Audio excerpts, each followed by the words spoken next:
judiciário, poder executivo, cargos eleitos, serviço público. Vejam, nós somos um país de pessoas não brancas. Nós somos um país de maioria não branca. E quando a gente pega qualquer desses lugares, a maioria das pessoas que ocupam os melhores postos, que ocupam os maiores cargos, são pessoas brancas. Então tem alguma coisa que não está certa, tem alguma coisa que ainda não foi corrigida. E aí eu quero dizer para vocês, nessa segunda parte da minha fala, que assim, eu consigo enxergar, e isso é muito maravilhoso, o efeito da lei de cotas na faculdade pública. De uma forma impressionante. E é a prova da importância de iniciativas como essa. Porque o que essa iniciativa faz? Além de fazer de uma forma muito parcial e tímida, no meu sentido, o resgate histórico disso que o Brasil deve a essas pessoas, em função de toda uma política cada vez reforçada mesmo de alinhamento dessas pessoas dos ambientes escolares, políticos e de trabalho. Além disso, a lei de cotas tem feito com que mude a face, por exemplo, da universidade, em vários aspectos. Não só na sala de aula, porque na sala de aula hoje nós temos pelo menos metade dos alunos formados por pessoas não brancas, com indígenas, pessoas que conseguem participar das aulas e ter acesso a essa educação de qualidade. Mas mais do que isso, gente, muda os argumentos de pesquisa. E isso é simplesmente revolucionário.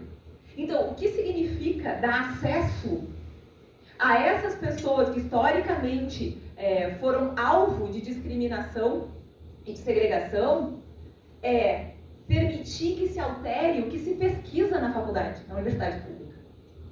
Permitir que se altere o que se discute em ambientes, por exemplo, de emprego público, como é esse ambiente aqui de vocês. Porque são esses corpos que sabem o que significa, por exemplo, racismo. Então a gente começa a ter na faculdade a discussão em trabalhos de conclusão sobre racismo, sobre o acesso da mulher negra ao mercado de trabalho, sobre por que não há chefia negra nos serviços públicos, sobre por que pessoas negras não votam em pessoas negras e daí por diante. A gente começa a estudar o atravessamento dessas diferentes opressões, o que significa quando o mesmo corpo sofre a violência relativa à raça, mas também a violência de gênero, ou também a violência decorrente da sexualidade, o que isso significa em termos sociais. E aí a gente começa a ver a transformação mesmo da sociedade. Então eu quero dizer para vocês que a lei de cotas, que não é algo por si só transcendental, revolucionário, tem efeito revolucionário. Tem o efeito revolucionário de colocar outros corpos em outros espaços. E que esses corpos ocupem esses outros espaços, altera tudo. Altera o discurso, altera o campo de investigação, altera o olhar para as relações que se formam ali dentro e altera, por consequência, quem nós somos como sociedade.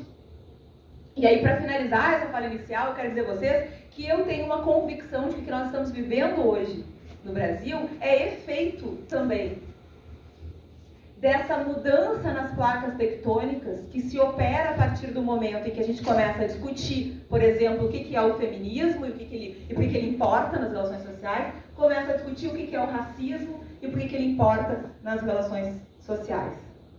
Porque quando a gente começa a falar no assunto e começa a alterar a lógica de convívio social, por exemplo, através da lei de cotas, a gente começa a incomodar.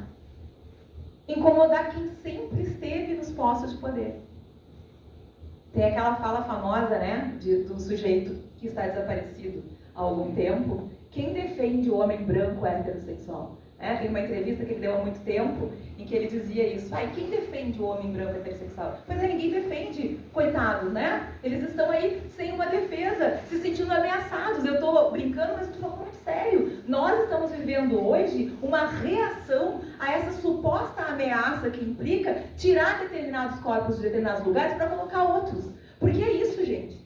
A importância da lei de cotas em todos os ambientes, sim, alterar quem são as pessoas que estão nos postos de serviço público, etc.